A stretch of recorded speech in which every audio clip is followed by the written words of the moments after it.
अच्छा कितने लोग प्यार किए हैं यहाँ पर? हमारी बहुत सारी माताएं बहनें भी यहाँ बैठी हुई हैं। आप लोग नहीं बताइएगा, हमको पता है, लेकिन नजर चुरा के बता दीजिए कितने लोग प्यार किए, हाथ उठा के बताइए। अरे वाह, बहुत सारे लोग यहाँ प्यार किया। अच्छा प्यार में बेवफाई किसको किसको मिली है? केकरा केकरा बेवफाई मिलल छै? सही है, ठीक है, थैंक यू जी, ताली बजा दीजिए एक बार। अच्छा कुछ गलत बोलेंगे तो सिखा भी दीजिएगा, नहीं तो पता चला हम गलत ही चले गए ऐसे। आइए, कहना है हम भी कभी इश्क में मुस्कुराया करते थे, हम भी कभी इश्क में मुस्कुराया करते थे, उजालों में भी शोर मचाया करते थे। हम भी कभी इश्क में मुस्कुराया करते थे, उजालों में भी शोर मचाया करते थे, मगर उसी दिए ने जला दिया हमारा हाथ, जिस दिए को हम हवाओं से बचाया करते थे।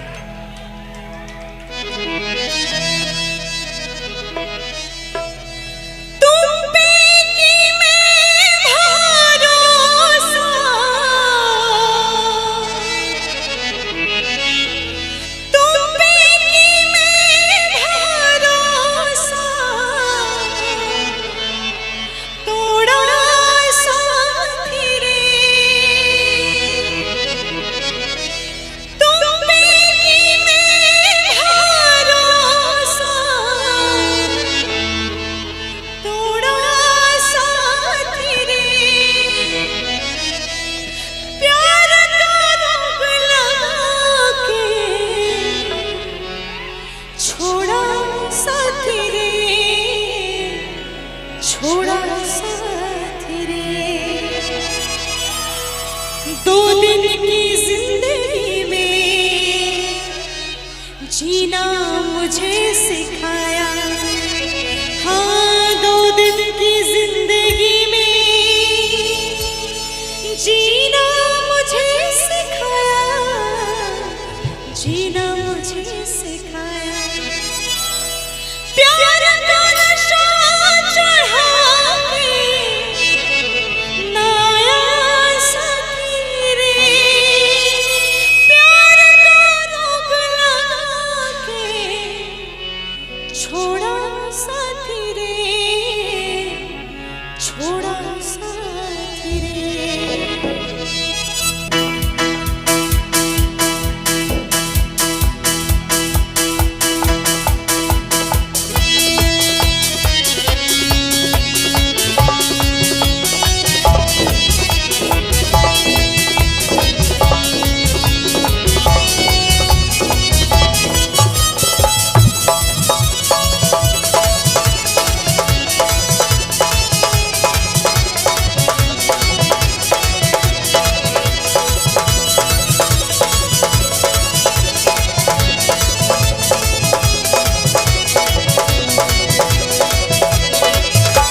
भी कभी इश्क किया था, हम भी रातों को जागे थे।